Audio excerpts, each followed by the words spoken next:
நாட்டின் மன்னரான கிருஷ்ணர் எங்கே? சாப்பாட்டிற்கே கஷ்டப்படும் பரம ஏழையான நான் எங்கே?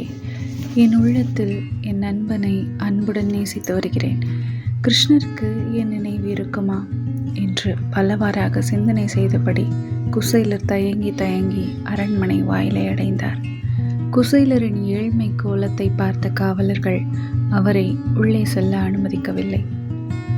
நான் உங்கள் மன்னரின் நண்பன் என்று அவர் சொன்னதை காவலர்கள் ஏற்றுக்கொள்ளவில்லை. போயும் போயும் இவரையா நம் மன்னர் நண்பனாக ஏற்றுக்கொண்டிருப்பார், இந்த ஆள் பொய் சொல்கிறார் என்று தங்களுக்குள் பேசிக்கொண்டு அவரை துரத்திவிட்டனர். காவலாளிகளின் மீது குசேலர் கோபம் கொள்ளவில்லை. காடு மேடு பள்ளங்களை எல்லாம் கடந்து இவ்வளவு தொலைவு வந்தும் என் உயிர் நண்பனை பார்க்க முடியவில்லையே என்று அவர் வருந்தினார். ஏமாற்றத்துடன் திரும்பினார். உலர்ந்த உடலோடு தளர்ந்த நடையோடு கசங்கிய கந்தல் ஆடையோடு குசேலர் செல்வதை உப்பரிகையிலிருந்து கிருஷ்ணர் பார்த்துவிட்டார்.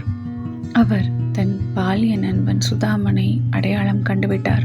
மறு வினாடி சுதாமா சுதாமா என்று அழைத்தபடியே உப்பரிகையை விட்டு கீழே இறங்கினார். மாளிகையிலிருந்து வேக வேகமாக வெளியே வந்தார்.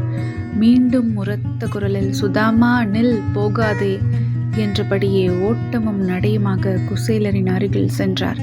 கிருஷ்ணர் தன் நண்பனின் புறத்தோற்றத்தை கவனிக்கவில்லை. தன் இனிய நண்பனின் அன்புமயமான அகத்தோற்றத்தை தான் பார்த்தார். அப்படியே கட்டி அணைத்து கொண்டார்.